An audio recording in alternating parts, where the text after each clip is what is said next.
Madame Évelyne Renaud Garabédian, rapporteure de la Commission des affaires économiques. À vous, chers collègues, pour 10 minutes.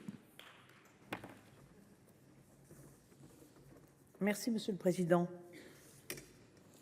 Monsieur le Premier ministre, mes chers collègues, c'est vraiment une très grande fierté de m'être vue confier par Madame la Présidente de la Commission économique la mission de rapporteur de ce texte. J'ai découvert dans le détail le problème de la vie de nos compatriotes en Outre-mer et sans doute avec le zèle bien connu des néophytes en la matière. Je considère qu'il s'agit d'un fléau contre lequel il faut absolument lutter de toutes ses forces.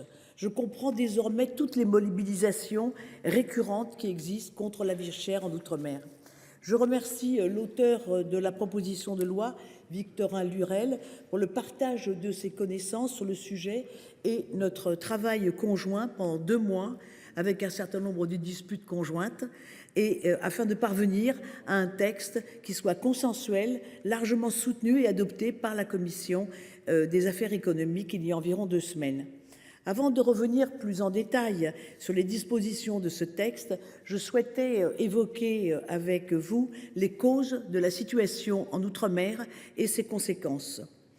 2,8 millions de nos compatriotes d'outre-mer sont confrontés à des niveaux de prix significativement plus élevés dans l'Hexagone, allant de 9 à 31% selon les territoires. Et je crains également que cela augmente au fil du temps. Ces écarts sont particulièrement marqués pour des produits alimentaires de 30 à 70% plus élevés qu'en métropole, ce qui représente une part significative des paniers des consommateurs. Les causes sont identifiées aujourd'hui, mais il est indispensable de les rappeler. En raison d'une production locale faible et insuffisamment compétitive, les besoins de consommation ne sont pas satisfaits, ce qui nécessite le recours massif aux importations de l'étranger et également de l'Hexagone. De l'étranger, qui sont également cependant très réduites, car les échanges commerciaux avec les économies voisines sont limités par le fait que ces territoires ne participent à aucun accord de libre-échange. Car beaucoup de produits étrangers doivent d'abord entrer sur le territoire métropolitain avant de repartir vers les Outre-mer pour respecter les normes sanitaires et réglementaires. De l'Hexagone, entraînant des coûts de transport et de logistique très élevés, une taxe spécifique appelée octroi de mer, due sur l'entrée des marchandises dans les territoires, et une fiscalité en cascade. En raison de l'étroitesse des marchés, la plupart des entreprises locales souffrent d'un manque de débouchés, ce qui les empêche le plus souvent de réaliser des économies d'échelle. Leur compétitivité prix est d'autant plus faible qu'elles subissent la rigidité des coûts du travail. Et troisièmement, en raison des coûts d'entrée élevés sur le marché, seules peu d'entreprises peuvent se maintenir, ce qui entraîne, ce dont a parlé M. Lurel, la création de monopoles et d'oligopoles dans les secteurs clés distribution, énergie, transport. Une concurrence qui ne peut émerger, favorisant le gonflement des marges et une clientèle captive sans alternative. Je partage bien évidemment le constat de l'auteur de la PPL. Il convient d'établir un marché réellement concurrentiel et ce texte peut peut-être y contribuer. En accord avec l'auteur de la proposition de loi, j'ai trouvé un compromis sur l'article 1 consistant à mettre en place une nouvelle procédure donnant au préfet le pouvoir de demander au président du tribunal de commerce en référé d'adresser une injonction sous astreinte aux dirigeants défaillants en vue de les contraindre à déposer les comptes de leur société. Je vous présenterai tout à l'heure un amendement pour préciser les modalités de cette astreinte.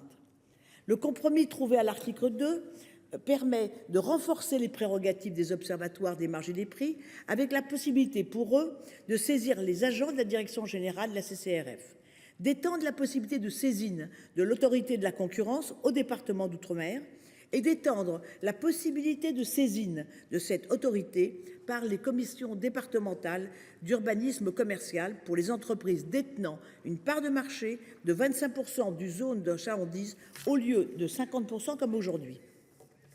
Selon moi, le réel problème réside dans la transmission de documents par les entreprises réside moins dans la transmission de documents par les entreprises que dans la communication des services de l'État des informations déjà obtenues. À cela s'ajoute la complexité de la structuration juridique et financière des grandes entreprises, intégrées verticalement et en situation d'oligopole transversal sur le commerce. Ces deux constatations nuisent à la transparence et à la compréhension des structures des marges. Dans les faits, ces groupes mutualisent leurs coûts d'approche, conservent tous les gains et les économies d'échelle, maîtrisent le coût financier et de foncier, ce qui empêche l'émergence d'opérateurs alternatifs. Pour toutes ces raisons, nous devons reconnaître que ces grands groupes sont des passages obligés. Il s'agit ensemble de réfléchir à des solutions techniques acceptables pour toutes les parties et dont nous aurons la certitude qu'elles impacteront à terme le consommateur. Je pense d'ailleurs que certains amendements représentent une avancée significative.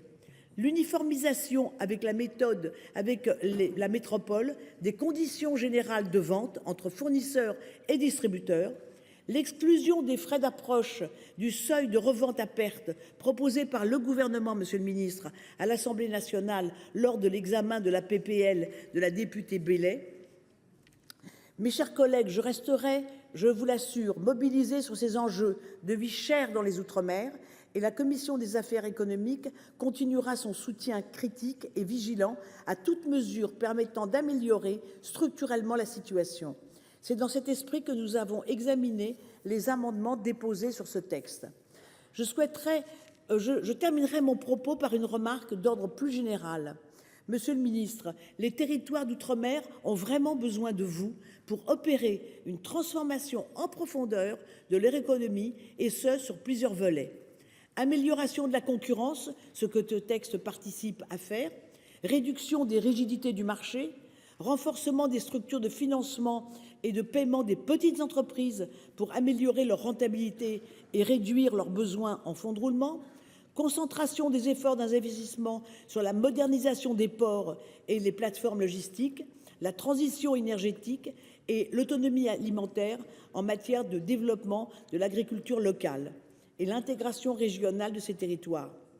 Monsieur le ministre, l'exode vers la métropole des talents et des jeunes diplômés qui pénalise ces territoires, rendons-les attractifs pour maintenir nos forces vives. Merci, Monsieur le ministre.